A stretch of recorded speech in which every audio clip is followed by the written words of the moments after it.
Hi friends, I'm Prashant. So most of the entrepreneurs start their journey with like-minded people, with their friends, or the people who validate their idea even without getting into it.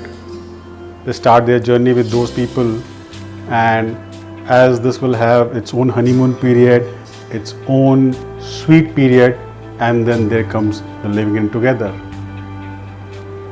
When the resources start drying up and when they face a lot of challenge in their journey of startup and the entrepreneurship, there comes the real picture of the friends.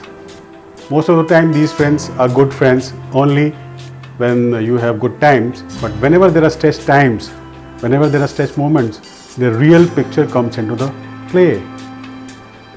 So the founders who were there with you in the beginning of the startup journey and who became the co-founder for you will start looking to move out of this journey, and there comes the big challenge. The entire hunky-dory picture that you've seen in the beginning of your journey, that together you will reach to a level which will fulfill the dreams of all the founders, go to break. So that reminds me of a situation when I do a lot of mentoring session for some of the serious co-founders and founders. They also talk about the similar situation. They started their journey with their co-founders, and after reaching to a level, one of the co-founders start feeling the heat, and there are various reasons which they have told why these founders move out. There could be a reason that they're not gelling together well. There could be a reason that these co-founders are having no faith in that business idea or the startup, or they might have got some better opportunity, who knows. But because of these so many different reasons, one or the other co-founder is compelled to leave, and there comes the bitterness, and there comes the real challenge, and there comes the real question mark in the existing founder's life, what to do next. So to all such kind of people, my only advice is you need to be ready with a business continuity model and disaster recovery plan immediately when you see a co-founder exiting your startup.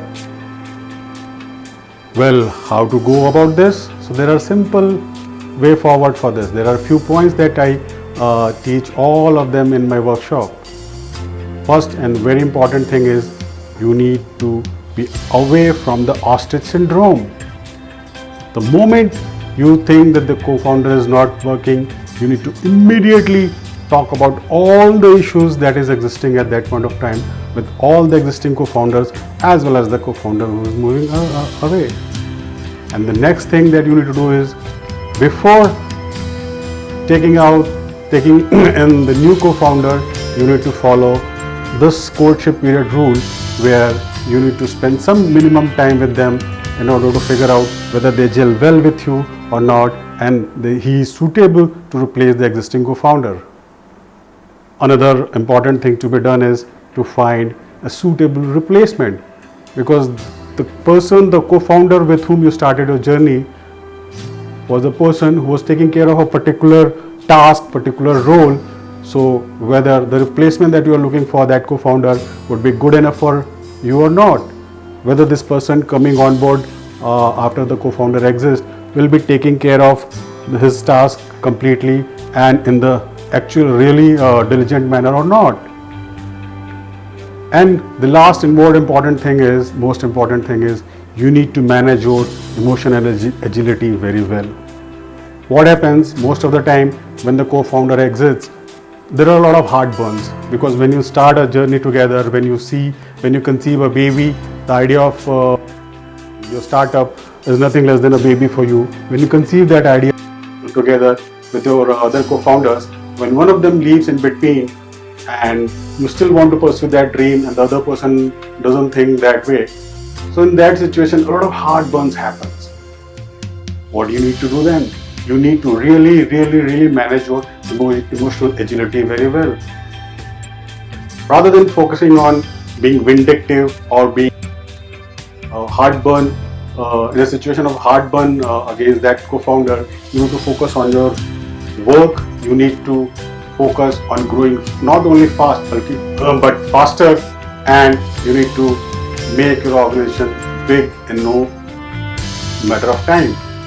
And you may also think at that point of time that the outgoing co-founder who has privy to all the information and all the business ideas that you have thought together, he might start a new venture from the same idea again. So at that point of time, you need to really focus on building your baby, building your business, rather than focusing on settling the score with the exiting co-founder. So that's very, very important. So friends, the journey of entrepreneurship is not going to be easy, but it's not difficult either. And remember, entrepreneurship is not a skill, it's a way of life.